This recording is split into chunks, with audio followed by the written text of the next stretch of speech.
Hello guys, what is up? This is Andrew and welcome to another episode of the MADMAN Review. Today we'll be taking a look at scopes. Not your usual red dot or basic scopes, mind you. I'm talking about spotting scopes. This is one of those things that you're unsure whether you want one in your collection. But worry not, you should be able to figure it out after watching this video.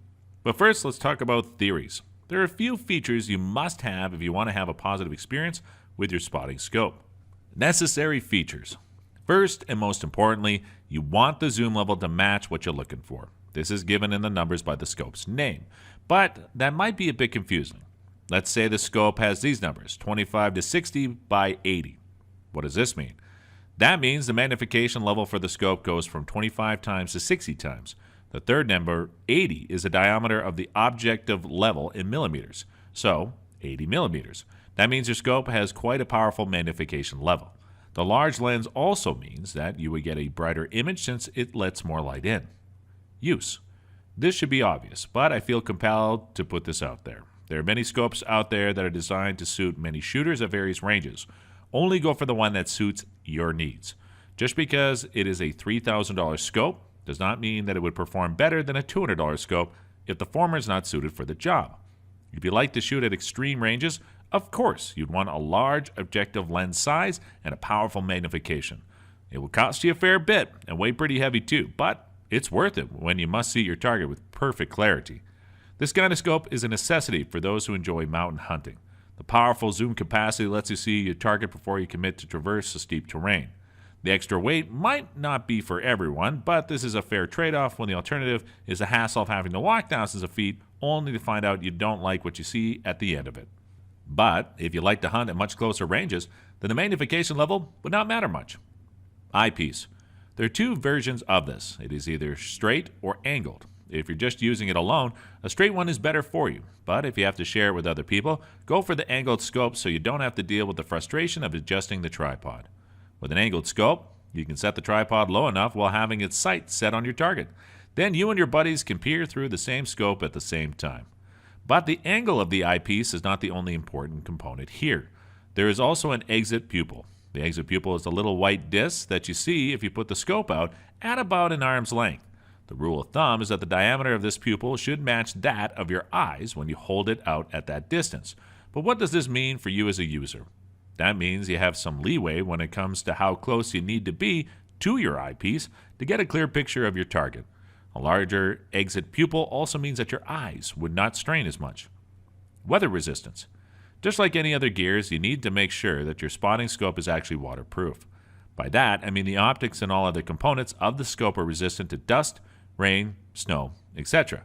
If you have ever been out hunting in Wyoming, you would know how important it is to keep your gear clear of dust. The thing just seems to know how to get into every nook and cranny. The scope tube itself also needs to be clear of moisture and oxygen. Both of these would cause fogging on the inside of your scope, ruining the image quality considerably. This happens when you move your scope from a cold environment to a warm one, then back out to the cold again. The fog would go away after a while, but it is still bothersome. And that is pretty much the basics about scope features. Now it's time for the exciting stuff. I'll give you my recommendations for spotting scopes at various price points. As per tradition, the links to these are included in the description below. Consider subscribing to our channel for more content like this. With that out of the way, let's get into it. The Celestron 52-250. This value pack scope comes at a very reasonable price. This is my go-to recommendation for those who just want a spotting scope that works. The image quality is crisp, and the 45-degree eyepiece angle makes it convenient for shared use. It packs a reasonable 20 to 60 times magnification. The Minox MD 50W. This tiny scope is a little over 8 inches long and weighs a little over 22 ounces, but at a very affordable price. This means this is a compact and light enough that you can get away with using a tripod that is just as compact and lightweight. So if weight and bulk are your main concerns, you cannot go wrong with this. The magnification power is 16 times to 30 times, which is respectable compared to other scopes the same size or at the same price point. The image quality is good as you can still clearly see shots at 1,000 yards. Other than that, the scope is both dustproof and waterproof, and it comes with rubber armor. The Athlon Talos 20 60 by 80 millimeter. Next up in my recommendation for a low budget is the Talos. It's very durable and provides a clear picture out to over 800 yards, or 300 if you want to see hits. The range depends on the weather and your target, of course. One thing I have to mention is that the Talos has a built-in sunshade, 45-degree, and adjustable eyepiece. It comes with a carry bag and bench height tripod. These are little details, but you know that you'll sorely miss them when you no longer have them. The Sig Sauer Oscar 3. Sig is known for its technological mumbo-jumbo, but this one is no exception. The Oscar 3 features auto-image stabilization, which sets it apart from other spotting scopes. All of this is not done through software, but through some clever engineering that allows them to automatically stabilize the prism and optical glass within the spotting scope. Of course, you'll not be getting a buttery smooth stabilization, but it takes a lot out of the wobbles. That means you'd have a very crisp picture quality, excellent light transmission, and a stable view of your target without the use of a tripod, which is its intended use. The magnification is not that powerful at 10 to 20 by 30 millimeters. Couple that with a small form factor, this scope might not be for everyone. It is designed to get a lock on your target at around 3 miles at best. Still, its size means that it wouldn't be too much of a hassle to carry around with you. The Oscar 3 is best used when you need to quickly spot and track your target. The casement is grippy and you feel how well built it is in your hands. Another neat addition is that it comes with 2 lithium-ion batteries and a belt-mounted carry case. The Vortex Diamondback 20-60 by 80 millimeter. The Vortex Diamondback is an entry-level scope among many others in Vortex offering. If I can only say one good thing about Vortex, then it's the fact that their optics produce clear and precise images while keeping the cost impossibly low. The Diamondback is no exception. As you can tell by the name, it offers a magnification level from 20 times to 60 times with its 80 millimeter lens. The downside of this scope is that it's pretty chunky, being 15 inches in length and 47 ounces in weight.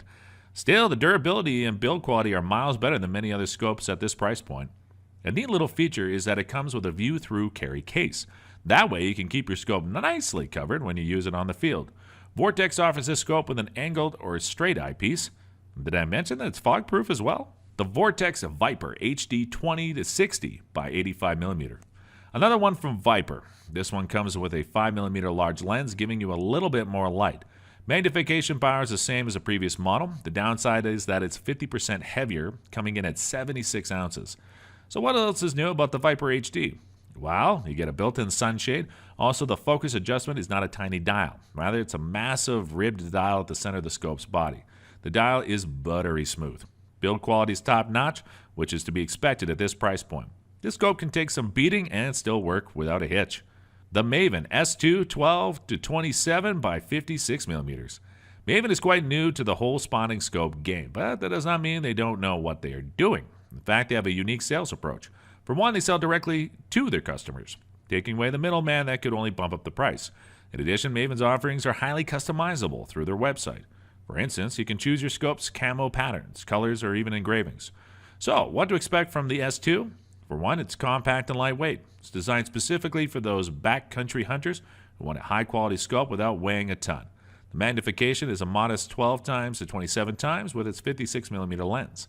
It weighs around 34 ounces and about 11 inches long. The durability and design are excellent. The magnification power may seem weak to some people, but again, this is not really designed for long-range hunters. Plus, the fluorite glass and multi-coated lens help with image clarity, which allows you to get a lot better than you think. The Vortex Razor HD 27-60 by 85 millimeter. The Razor HD is one of the best scopes Vortex has to offer. From the outside, it looks very similar to the Vortex Viper. The objective lens is the same size. The magnification power tops out at 60 times. You have your built-in sunshade and silky smooth focused on the center of the body as well. So, what's the difference in this huge price jump? For one, Vortex managed to trim down the weight to use 66 ounces. Obviously, that does not justify the cost. You'll notice a difference when you peer through the scope. You get all that extra little detail from the hits on your target. Again, does this justify the price point? This is a scope for those people who love shooting at extreme ranges. If you're one of those people, then this is definitely worth the investment. Otherwise, unless you want top-tier quality glass, it might be a tad too expensive for you. The Sig Sauer Oscar 8. Going back to the Sig Sauer, this time with the Oscar 8. I'll get the one bad thing about the Oscar 8 out of the way immediately, and that is the weight. It's at a hefty 4.25 pounds, but you should expect this much from a high-end scope. The picture quality is super clear thanks to Sig's HDX optics and use both high transmittance and high definition glass. It comes with proprietary coatings and a removable eyepiece. For the eyepiece, you can get many other aftermarket pieces you want if you want to splurge even more. The Oscar 8 is fog-proof, waterproof, and also comes with protective cover that has the Sig Sauer logo. That way other people know that you mean business. Now you might be wondering, can you go higher in terms of price? You bet we can. The Leica APO-Televid 82. At this price point, expect to see nothing short of perfection. This is one of the most expensive spotting scopes you can get your hands on today. The APO-Televid 82 does everything you need except bring you breakfast in bed. It does its job as a spotting scope in a way that no other spotting scope can match. Again, all of this is expected at this price point. The magnification level is set at 25 times to 50 times with its 82mm lens. It comes with an interchangeable eyepiece so you can have both angled and straight depending on the situation. A neat little feature here is that the scope has a wide-angle design, so you can get a better peripheral view even if you're tunneling in at 50 times.